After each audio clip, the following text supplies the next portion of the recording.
विद्यार्थी मित्रांनो, सह्याद्री ट्युटोरियल्स मध्ये तुमचं स्वागत आहे. जेव्हा पर्सेंटाइल 90 प्लस येतात, 90 पर्सेंटाइल, 91 पर्सेंटाइल, 92 पर्सेंटाइल ना, पालक, तो स्टुडंट सगळे खुश असतात. व्हिडिओ शेवटपर्यंत बघा बरं का, लक्षात घ्या. व्हिडिओ शेवटपर्यंत बघा, सगळ्या गोष्टी मी क्लिअर करणार आहे. काय होतं माहितीये का, की मग एवढं पर्सेंटाइल पडलंय, की तो एक महिना आनंदात जातो.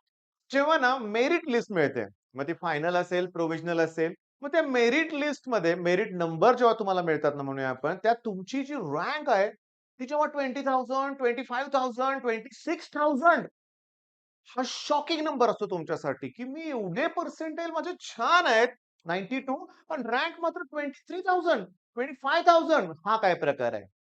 मग हा व्हिडिओ तुमच्यासाठी तर महत्वाचा आहे, पण त्याचबरोबर जे ज्युनियर्स आहेत लक्षात घ्या, जे आता नेक्स्ट इयर सीईटी देणार आहेत, त्यांच्यासाठी पण अतिशय महत्वाचा असणार आहे, डोळे उघडणारा, आय ओपनर व्हिडिओ असणार आहे. हा काय प्रकार आहे? एवढी कसली कॉम्पिटिशन? याच्यामागचं कारण आहे आपण. आपण एकाच दिशेला पळतो. मेंढ्या माहित ना, मेंढ्या तसं आपलं असतं, की पुढची मेंढी जिकडे जाईल ना, मागच्या सगळ्या मेंढ्या पण तिकडच जातात. तुम्हाला कळालंय मी काय म्हणतोय ते. पण एवढं पण आपलं डोकं नाहीये. आपल्याला डोकं आहे. पुढची मेंढी आपली चालली कडे म्हणून आपण कडे चालतोय असं पण नाहीये. आपण स्कोप बघतोय. हां. जर च्या मुलाला लाखो रुपयाचे पॅकेजेस मिळत असतील, ऑब्व्हियसली, ऑब्व्हियसली कुणाला आयुष्यात लेट सेटल व्हायचंय, सगळ्यांना पैसे कमवायचे आहेत, लवकर कमवायचे आहेत, लवकर सेटल व्हायचंय. मग जिथं स्कोप आहे तिकडेच मी जाणार ना. मी हे काल बऱ्याच लोकांशी बोललोय बरं का. आता भेटायला खूप लोकं येतात. म्हणजे मी त्यांना सांगितलं, की माझे वडील मेकॅनिकल इंजिनिअर, माझा भाऊ मेकॅनिकल इंजिनिअर, मी मेकॅनिकल. आमच्याकडे कुलकर्णी सर आहेत मेकॅनिकल इंजिनिअरिंग. माझ्याकडे 2-3 फॅकल्टीज होत्या, त्या सगळ्या मेकॅनिकल इंजिनिअरिंग होत्या बरं का. आता मेन पॉइंट काय? कराय मग. स्कोप होता त्यावेळेस मेकॅनिकलला. जॉब मिळत होते. बाकीच्या इंजिनिअरिंगला जॉब नव्हते का? होते. पण तिकडे कोण जात नव्हतं. आता मेकॅनिकलकडे कोण जात नाहीये. जॉब नाही आहेत का? आहेत. पण तुलनेत पॅकेजेस. मग हा प्रकारामुळं काय होतंय, थोडा कट ऑफ हे जरा वाढलाय लक्षात घ्या. तर मेन मुद्दा काय? रँक जास्त येण्याचं कारण आहे नंबर ऑफ स्टुडंट. हे पहिली गोष्ट लक्षात घ्या. दरवर्षी सीईटी देणाऱ्यांची संख्या वाढत, वाढत, वाढतच जाणार आहे. ऑब्व्हियसली वाढणार आहे.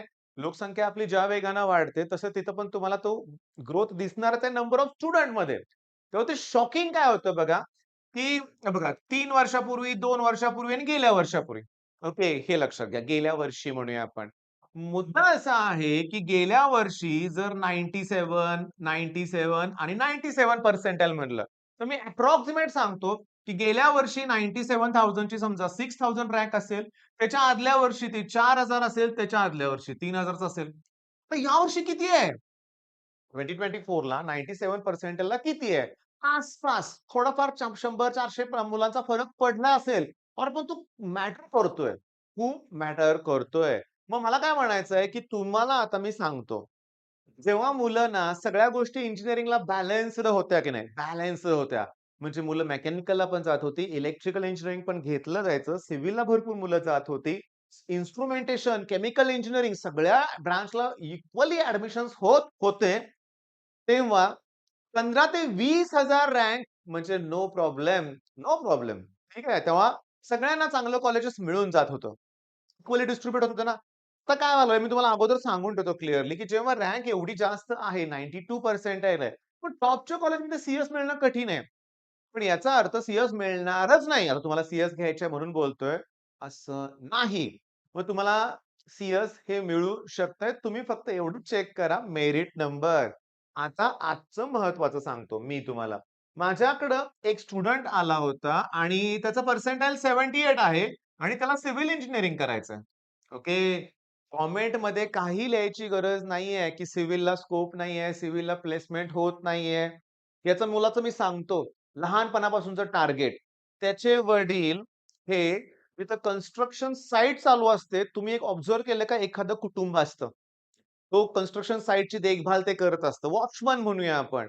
त्याच्या वडिलांनी आयुष्यभर ते काम केलंय आणि त्या कष्टातून त्या मुलाला शिकवलंय आणि त्याची इच्छा आहे, की माझे वडील ओके, ते सर्व्हिस त्यांनी तिथे केली.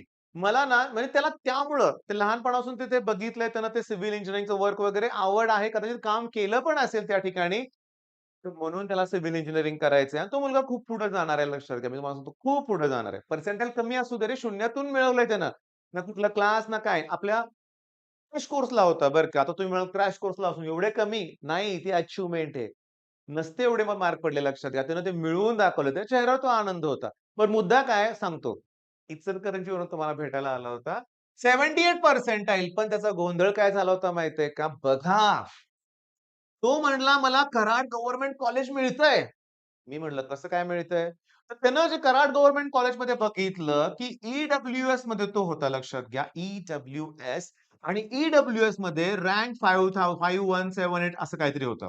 बरं, असं लिहिलंय आणि खाली पर्सेंटाइल लिहिलं होतं रे 97 समथिंग काहीतरी प्लस पर्सेंटाइल होतं. पण त्यानं मला सांगितलं, की "सर मला मिळतंय." मी म्हटलं, "कसं काय मिळतंय? शक्य नाही रे. 78 ला कराड गव्हर्नमेंट कॉलेज मिळणं थोडंसं काठावर आहे." त्यानं मला दाखवलं, "सर बघा ना, ई-डब्ल्यू-एस आहे आणि एवढी रँक आहे आणि माझी तर ई-डब्ल्यू-एसमध्ये रँक कमी आहे." नाही. तुमचे जे काही असे कॉलेजचे सीट मॅट्रिक्स दिलेत ना, तिथे ज्या रँक लिहिल्यात ना, त्या स्टेट जनरल मेरिट नंबर आहे.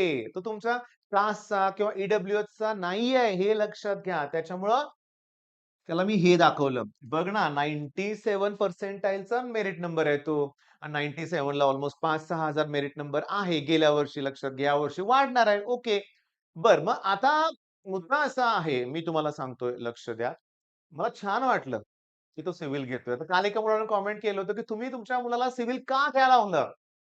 अरे मी नाही घ्यायला लावलं. मी असं कसं घ्यायला लावेल, घेच म्हणून. माझ्याकडे ऑफलाईनला भेटायला मुलांना माहिती आहे. मी त्यांना विचारतो, की "बाळा तुला काय करायचंय?" मी मुलांना एवढंही सांगतो, की आई-वडील आणि मी आमचं काही नाहीये. तुला काय करायचंय सांग. कारण मी असे नमुने बघितलेत ना, की पुन्हा तुम्हाला ब्लेम करतील. माझ्या आयुष्याची वाट लावली म्हणून. मला हे करायचं होतं, ते करायचं होतं, पण हे जमलं नाही. ते ह्यांच्यामुळे माझं असं झालं म्हणून. तुम्ही खंबीरपणे पुढे गेलं पाहिजे लक्षात घ्या. महत्वाचं काय बघा, तुमचं डिसिजन आहे सगळं. पण एक काम करूया बरं का, मी सांगतो ते लक्ष द्या. रोज सबस्क्रायबर वाढतायत, धन्यवाद. मग तुम्ही सुद्धा बघताय, चॅनलला सबस्क्राईब केलं नसेल तर पहिला सबस्क्राईब करा. ओके. मी तुम्हाला परत एक गोष्ट सांगतोय, परत-परत मी या गोष्टी रिपीट करतोय, की option form okay, option form भरताना मला पहिली गोष्ट तुम्हाला सांगायची आहे, जेव्हा मी ऑप्शन फॉर्म भरला होता, तेव्हा मला एक गोष्ट लक्षात येते, की कॉलेजचं नाव त्याच्यात एंटर करायचं नसतं. तो नंबर असतो लक्षात घ्या. म्हणजे त्या कॉलेजमध्ये, त्या ब्रांचला एखादा नंबर दिलेला असतो की नाही बघा. त्यामुळे तो व्यवस्थित एंटर केला पाहिजे. 80-90% लोकं ऑप्शन फॉर्म भरताना कुठे जाणार आहेत? नेट कॅफेमध्ये. खूप गर्दी असणार आहे, रश असणार आहे किंवा लाईन सुद्धा असू शकते. मग त्यावेळेस तुम्ही एक गोष्ट लक्षात ठेवायची, आपल्याला वैताग येतो. कुठं सांगू का तुम्हाला? आपल्याला वैताग कुठे येतो माहितीये का? की दवाखान्यात गेल्यावर. जेव्हा नंबरला आपण थांबतो की नाही, खूप कंटाळा येतो नंबर येईपर्यंत. खूप वैताग येतो आणि अशाच 2-3 ठिकाणी आपल्याला इतका कंटाळा येतो ना, तसं इथे येऊन देऊ नका. प्लीज व्यवस्थित ऑप्शन फॉर्म तुम्ही भरल्यानंतर वाटल्यास त्याची एक प्रिंट काढून घ्या, क्रॉस चेक करा.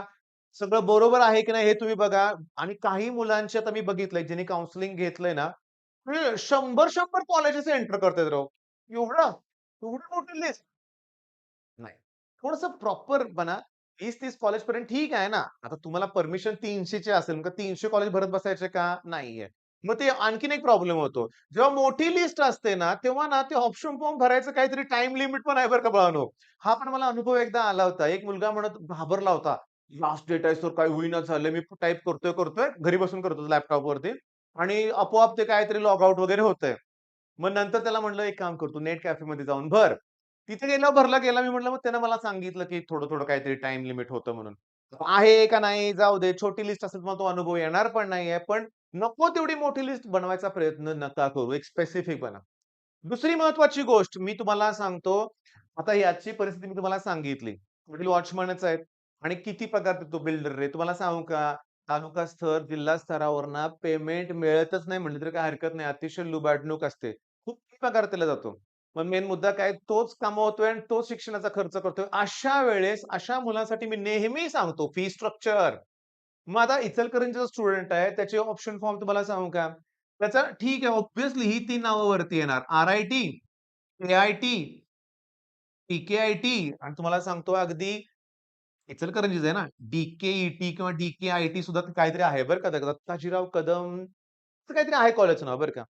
तर त्यानं मला सांगितलं, की "सर हे कॉलेज आहे, पण मी रिजेक्ट करतोय."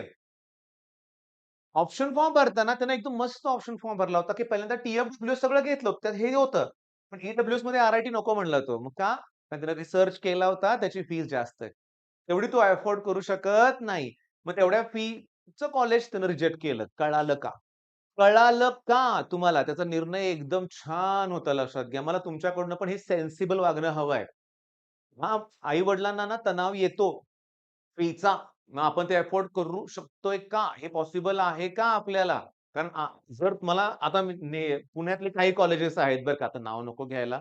3.5 लाख पर्यंत एका वर्षाची फी आहे. नुसती कॉलेजची फी. पुण्यात राहायचं म्हणलं की वर्षाला मिनिमम ₹1,00,000 तर लागतंय. मग असे जर 4.5-5 लाख एका वर्षात 4 वर्षात 20 लाख भरायचे. भरणारे आहेत. भरणारे आहेत, अफोर्ड ज्यांना होईल असे पण आहेत.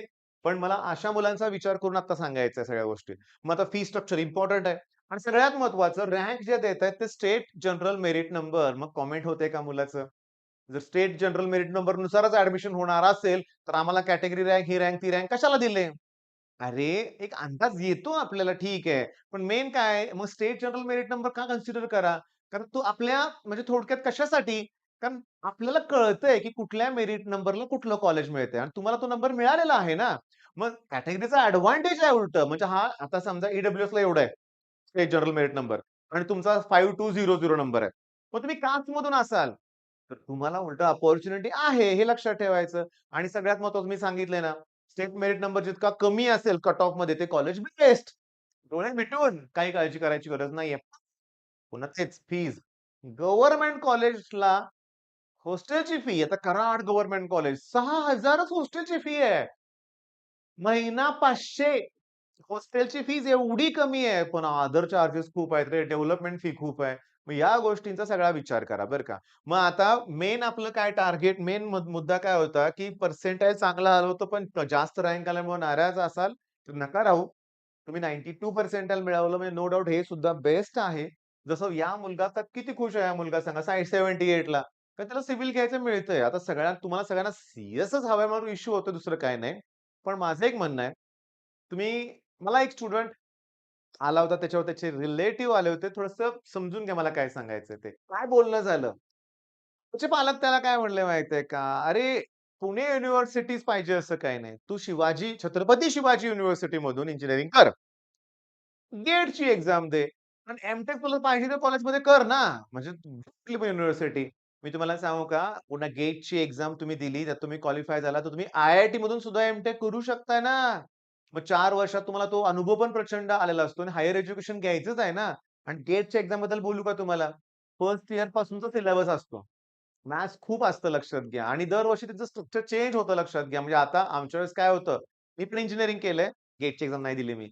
आमच्या वेळेस पण इंजिनिअरिंगच्या वेळेस गेटची एक्झाम होती. आता पण आहे आणि त्याच्या थ्रू तुम्ही आय-आय-टीला जाऊ शकता. बरं 11-12ला जे करून नाही जमलं जायला. आता फायनल इयर इंजिनिअरिंग तर जाऊ शकताय ना. त्यामुळे तुम्ही तो सेन्सिबल विचार करा आणि योग्य निर्णय घ्या. मला अजून एक आनंद होतो. माझ्याकडे एक स्टुडंट आले होते. तिचे वडील रिक्षा चालवतात. परिस्थिती नाहीये. तिने इतकी मस्त ऑप्शन फॉर्म तयार केला होता, की टी-एफ-डब्ल्यू थ्रू मिळालं तर जवळचं चांगलं कॉलेज, नाहीतर के-बी-पी.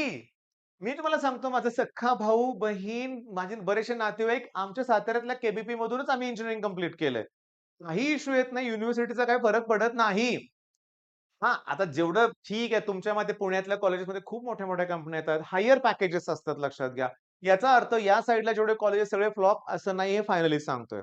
मग चला एक प्रॉपर लिस्ट तयार करा. एकमेकांना दाखवा, म्हणजे सीनियर्सना दाखवा, घरात आणखीन कोण नातेवाईक असतील, त्यांना अनुभव असेल त्यांना दाखवा आणि मग काय चुकलं असेल म्हणजे डिस्कशन केल्याशिवाय भरू नका. निदान आज तयार करा, उद्या पूर्णपणे डिस्कशन करा आणि 10 तारखेला भरलं तरी चालेल. All the best.